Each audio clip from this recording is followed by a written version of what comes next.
so happy we alive. Paragon of the right way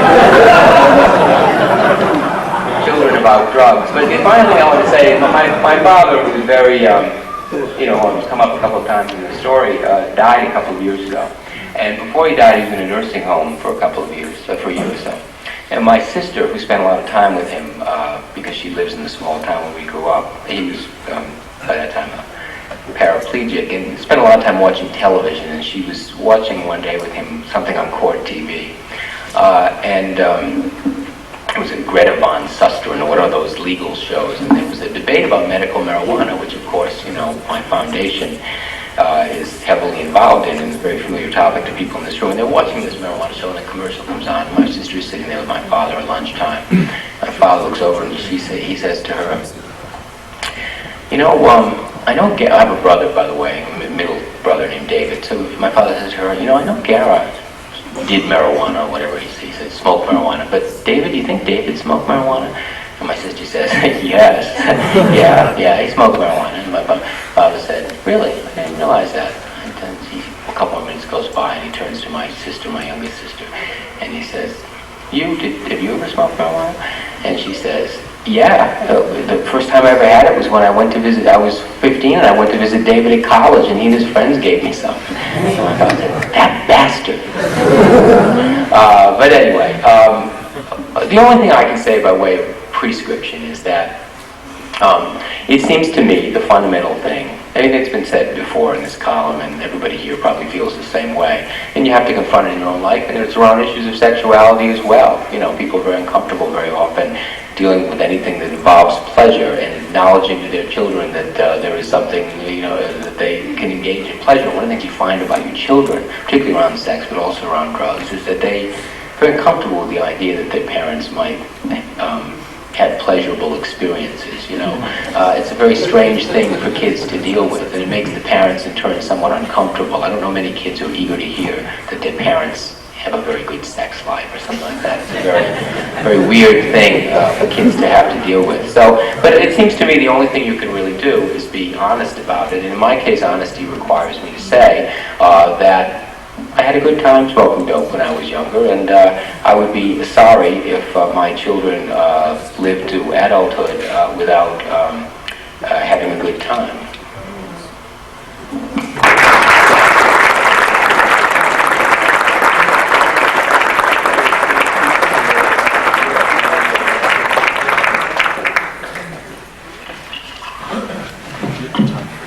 Gara, when you retire from OSI, you should really think about stand-up comedy. How about sit down? Or sit down. I'm standing up, like Mike Gray. Okay, now after that very enlivening, entertaining, and somewhat comical recitation, I'm going to bring you down. Sorry to have to do this, but that is my job as an advocate for the American Civil Liberties Union. I have to bring you down, remind you of all the terrible things that are going on out there. Well, I'll start out with something good, which is that my main qualification for being on this panel, aside from knowing Marcia, is that I do have two children, one 19 and a half, and I'm happy to say a couple of her college mates are here from Hampshire College with us today.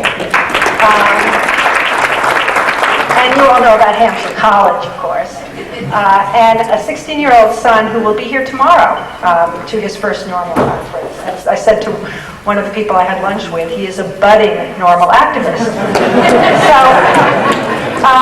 And all I can say about the way I have dealt with my kids around this issue is, as with Gara, to just be pretty open. And I have had many conversations. For a while, the only thing my son would ever talk to me about was drugs. I mean, nothing else really interested him very much. So if I wanted to engage in any kind of, lively conversation with him, it would usually be about drugs.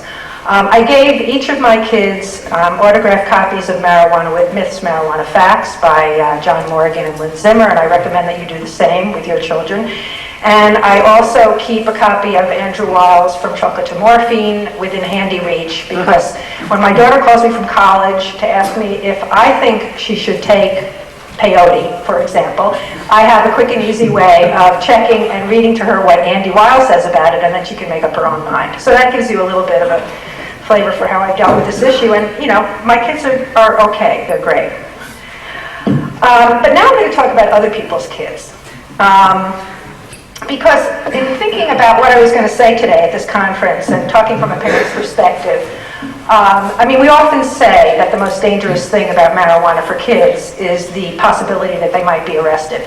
And I've always believed that in a sort of rhetorical sense, but it's not rhetoric anymore. I've come from New York City, from Mayor Giuliani's New York City.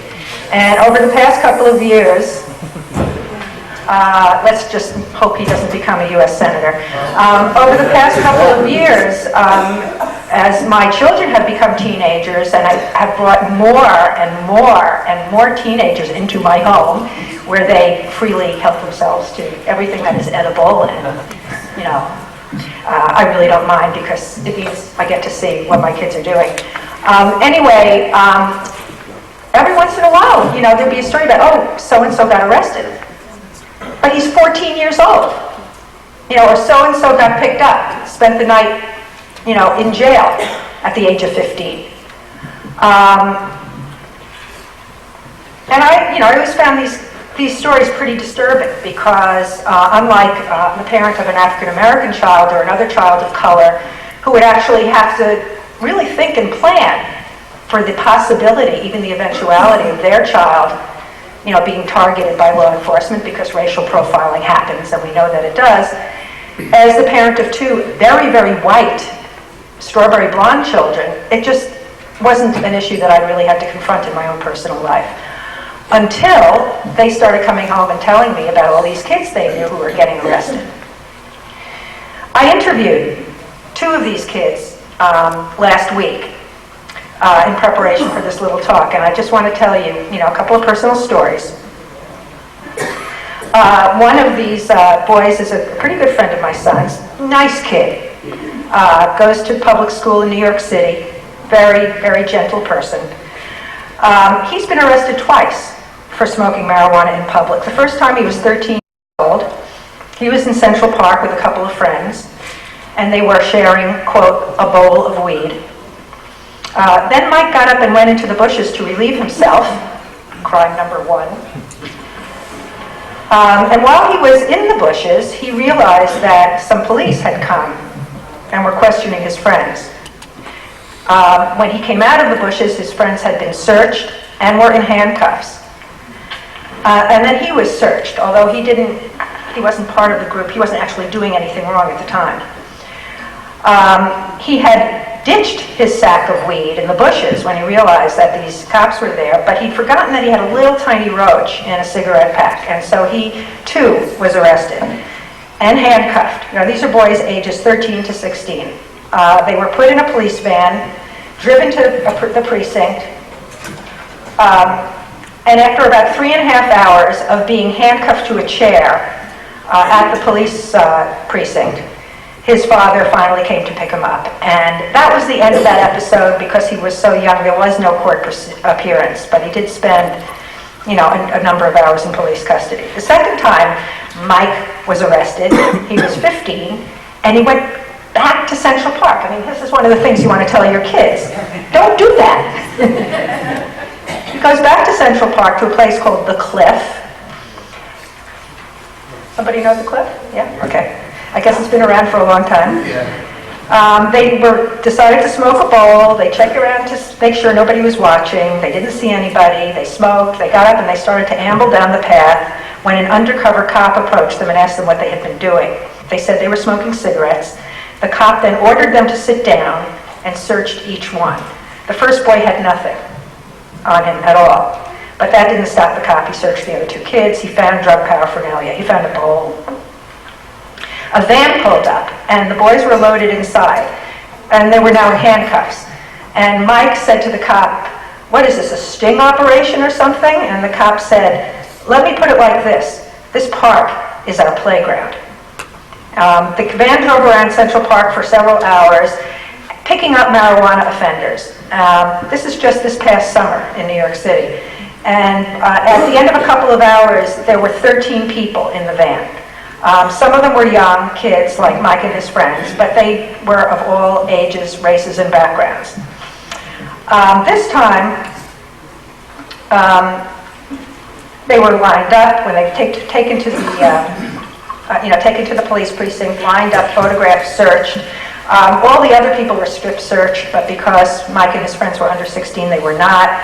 After 3 hours, he was again released to his father's custody, and no charges were pressed, but he spent several hours in custody. The second kid I want to describe had a much worse, sort of more traumatic experience. He's a boy named Aaron, who's in the 11th grade at a private school in Brooklyn.